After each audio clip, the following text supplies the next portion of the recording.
YCP అధినేత జగన్ మీడియాతో మాట్లాడుతున్నారు. లైవ్లో చూద్దాం. ఏదైతే సమగ్రంగా సుదీర్ఘంగా సాక్ష్యాలు ఆధారాలతో సహా చెప్పడం జరిగిందో అదే మాదిరిగా ఏపీపీఎస్సీకి సంబంధించి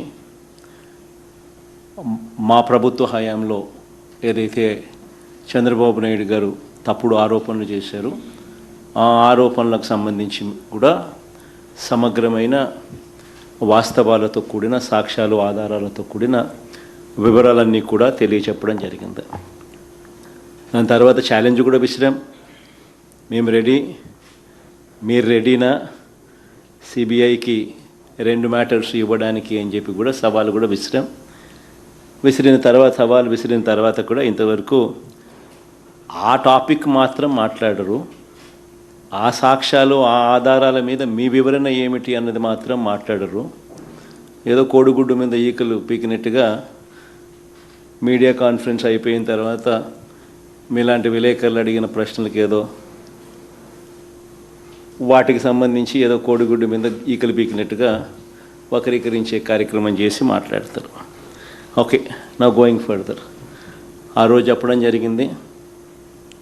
ఈరోజు నెక్స్ట్ వీక్లో రాష్ట్రంలో ఉన్న కరువుకు సంబంధించిన విషయాల మీద, కరువు తీవ్రత, కరువు పరిస్థితి, గవర్నమెంట్ కరువు ఉన్న సమయంలో ఏ రకంగా స్పందించాల్సిన రీతిలో స్పందించకుండా ఉండి రైతులను ఏ రకంగా ఇబ్బంది పెడతా ఉంది అనే అంశం మీద ఒక టాపిక్ అయితే, రెండో టాపిక్ బీసీలకు సంబంధించిన రిజర్వేషన్లకు సంబంధించి చంద్రబాబు నాయుడు గారు చేస్తూ ఉన్న డ్రామా, అసలు బీసీలకు నిజంగా ఎవరి హయాంలో మంచి జరిగింది అన్నది వాస్తవాలతో కూడిన సమగ్రమైన వివరణ.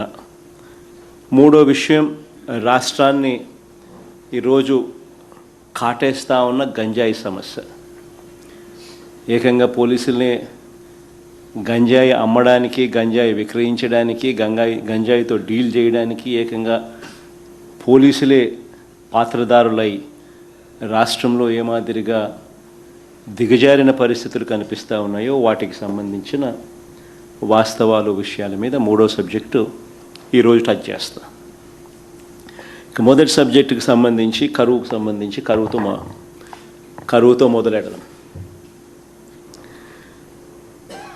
ఇవాళ రాష్ట్రంలో కరువు ఎంత తీవ్రంగా ఉంది అన్నది మొట్టమొదటిగా అందరం కూడా ఫస్ట్ అర్థం చేసుకుంటే, ఆ తర్వాత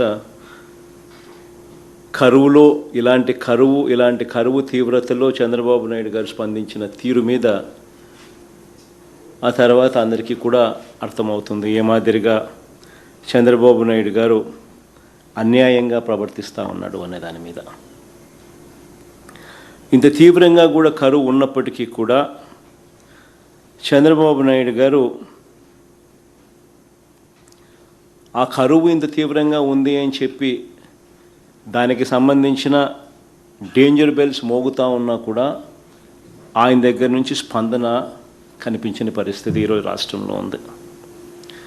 ఇవాళకి రాష్ట్ర వ్యాప్తంగా వర్షపాతం లోటు అంటే జూన్, జూలై, ఆగస్టు నెల ఆగస్టు 25, 26 తారీఖుల దాకా తీసుకుంటే, జూన్, జూలై, ఆగస్టు 25, 26 తారీఖుల దాకా తీసుకుంటే -52% రాష్ట్రంలో ఈరోజు వర్షపాతం లోటు.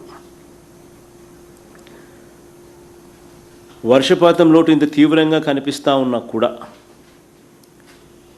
కోస్తాంధ్రలో -47.18%, రాయలసీమలో -52.36%. ఏ జిల్లా చూసినా కూడా లోటు కనిపిస్తూ ఉన్న పరిస్థితి.